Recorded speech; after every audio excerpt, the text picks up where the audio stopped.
Watching the pound yen while David was just going through the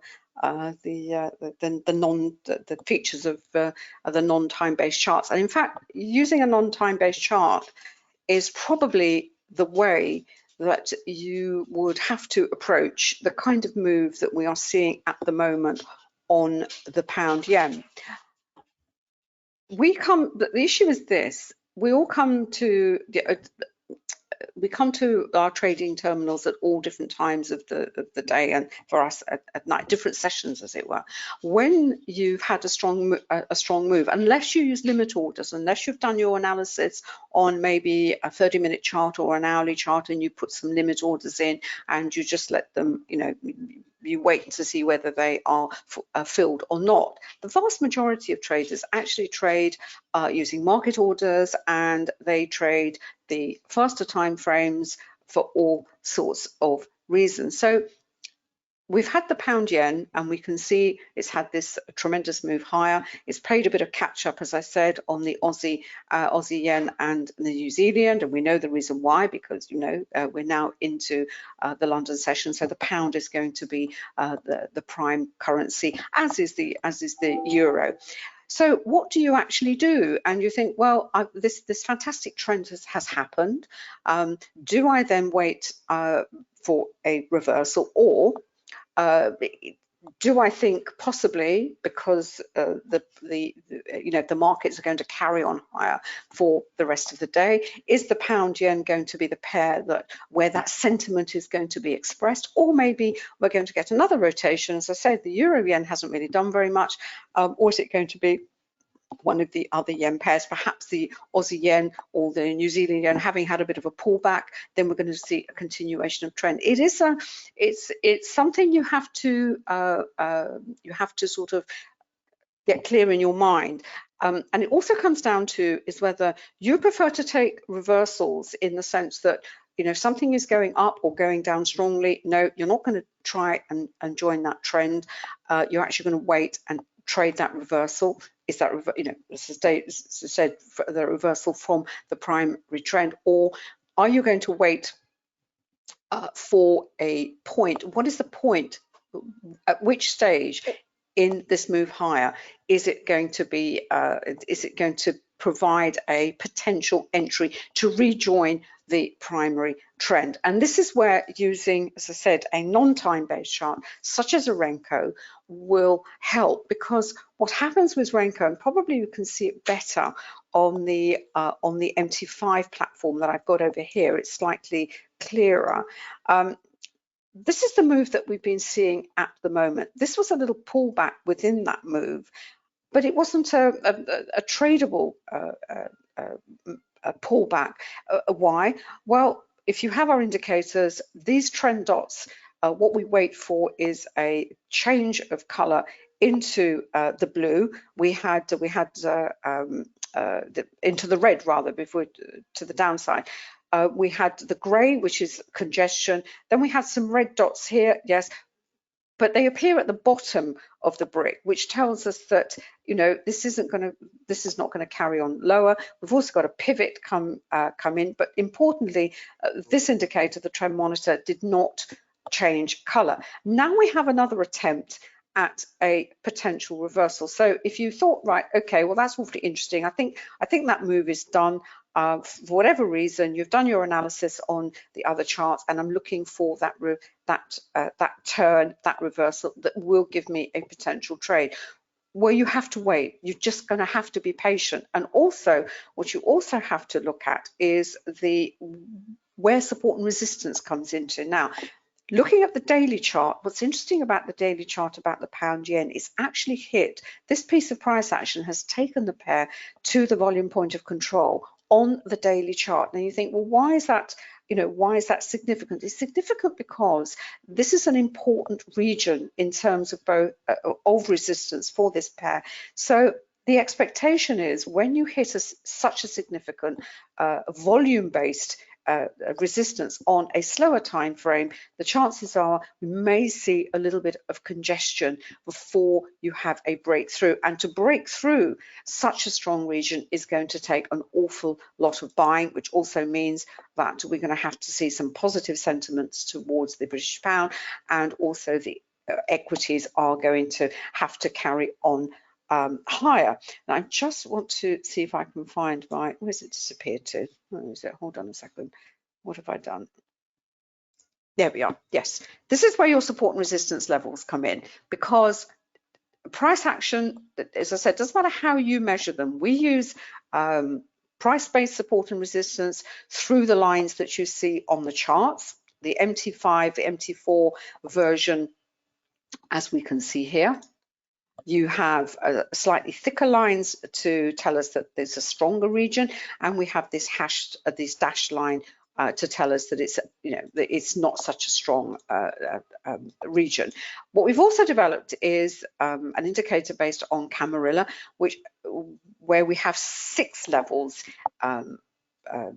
calculated for us. Now, what's interesting is the way this indicator works is on the time frames up to but not including the hour, these levels are refreshed. They are recalculated every 24 hours.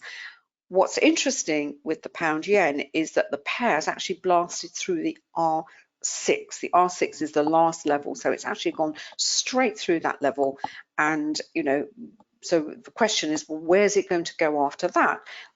This is where we come to the hourly version of this chart, and we look, and we can see here, if this is going to carry on high, if it's going to carry on extending this piece of the price action that we've seen so far, this is the next logical stopping point, which is the R4, which is 132.65, which is also very close to the daily volume point of control. Now, on this hourly chart that we've had a volatility candle. So that of itself also tells us that we're going to get a pause. We've look as though we've got to retrace back into the spread of this candle. And what I've also done certainly on the MT5 is I've actually put the 2 currencies from the using the CSI. I've taken out all the others, and I've just put the individual currencies. So I can see here the pound is actually still, there's still some more buying potential in the pound. The yen, as you can see here, is very, very overextended, which we know anyway. So it could be that we could see a further push higher before potentially we get this reversal. And in terms of the actual reversal itself, well, I would suggest you would have to use you have to use a non-time based chart to give you the kind of entry that you would need, and also the validation that is it going to be a good entry for a reversal, or is it just another pause point in this primary trend, and in fact it's going to go higher. So, and if it is that, then you go back to using your support and resistance, saying, okay, it looks like it's going to carry on higher, then I will potentially re-enter once a key level of support and resistance is actually broken. So you use your candles, your candle patterns, the volume, and as I said, these important levels. And just to pick up on what David was looking at with this is from Ninja Trader.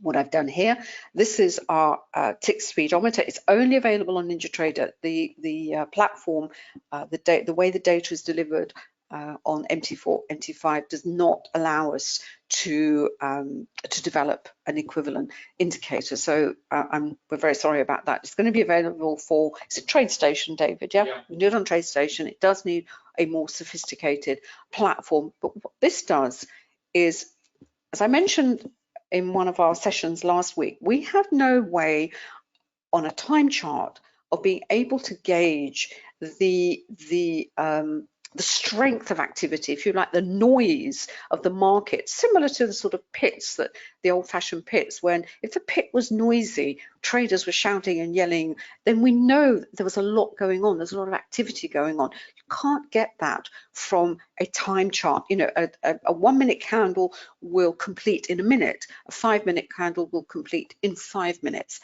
a Renko chart and a tick chart will only, the candles or the bricks will only complete once a certain number of either pips have gone through or ticks have gone through. What the tick speed does, in addition, it tells us when the market is quietening down. You can see here there's a lot of activity, it's green. There was a lot of frantic, if you like, buying and selling, buying and buying, you know, there was a lot of participation.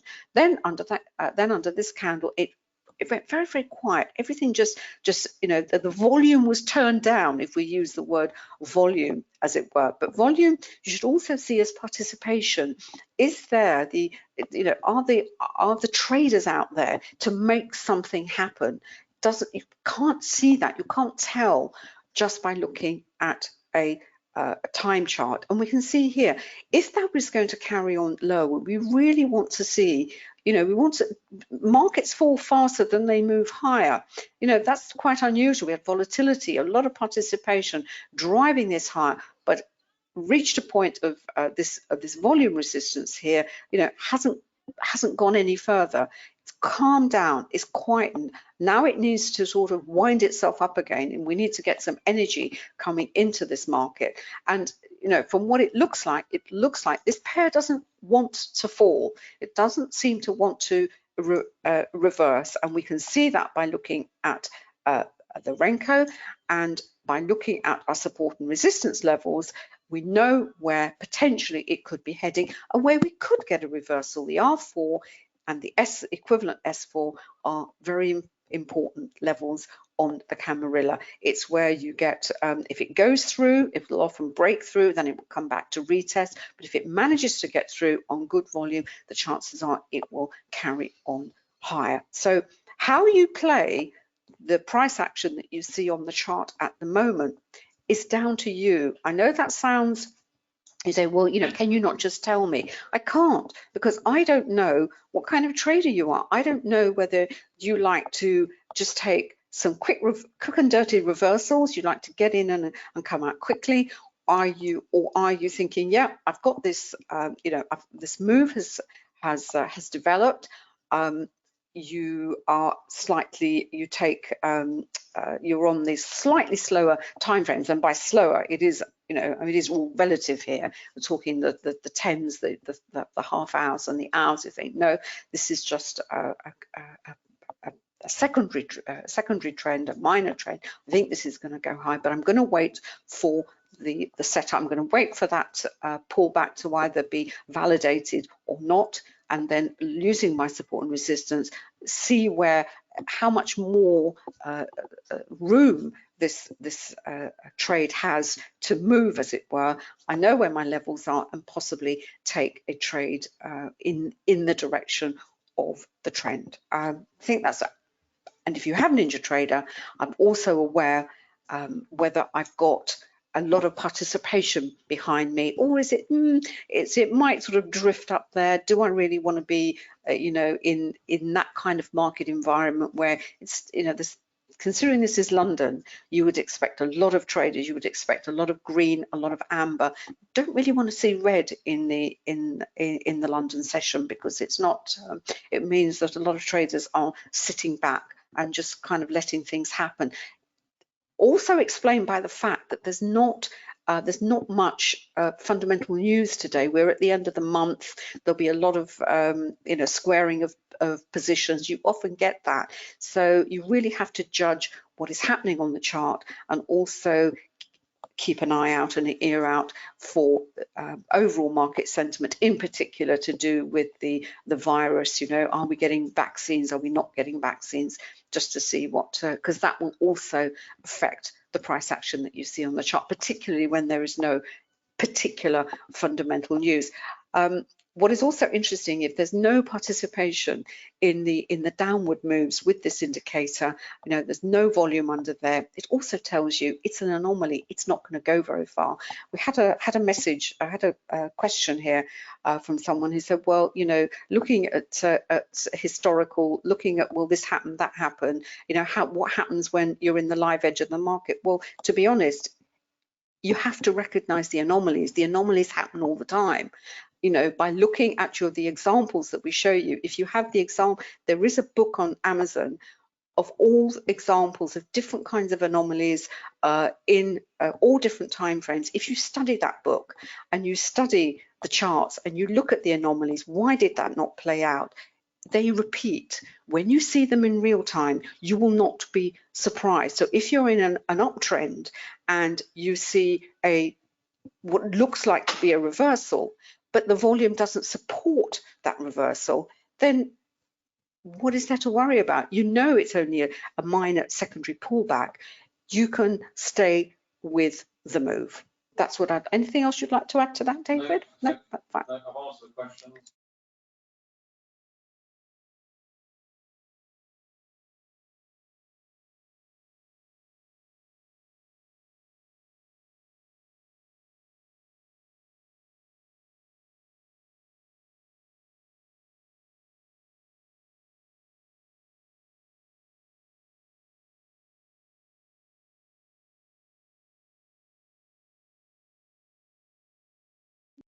Just change screens back to my side. Hopefully we've answered all the questions. I think so, pretty much. Yeah, Nicola, I haven't got. There's no broker attached to this. This is driving off for the kinetic data feed, so I've answered that one for you. And David and Andrew, yeah, that's the trends on the indicator. That's trends and trend monitor. I've gone back to pound yen just for a change of scenery, if you will, and just to pick up on the point about reading at the live edge of the market.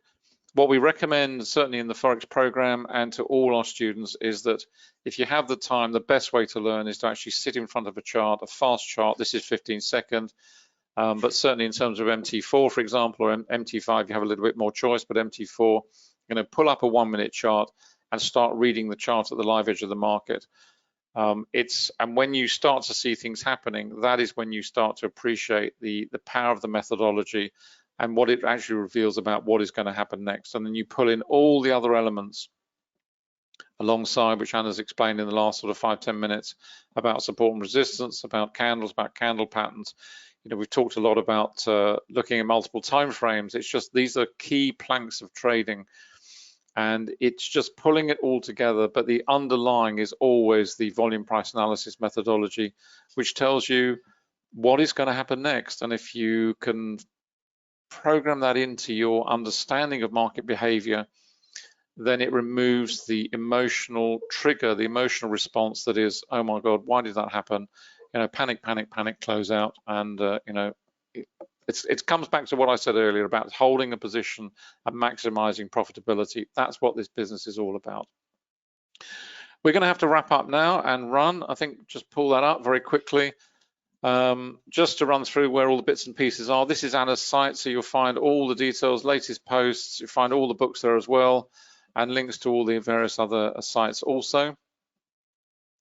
This is the Forex education program, which we're very proud of, the complete Forex trading program, because that's essentially what it is. It covers everything you need to know to succeed in this business. There's the psychology, you've got the 5 core modules down here: psychology, fundamental, relational, technical, mechanics of trading. Then you've got a huge raft of other modules in here: resources, webinar library, topics, pulling it all together, how to use the indicators, VPA chart examples. It's a massive, massive program. It is comprehensive. It doesn't really do justice to it, the word, but it is. It also includes the full package of indicators, and in addition to that, you also have membership of the VPA trading room, which Anna and I host all the time. We're there literally every day.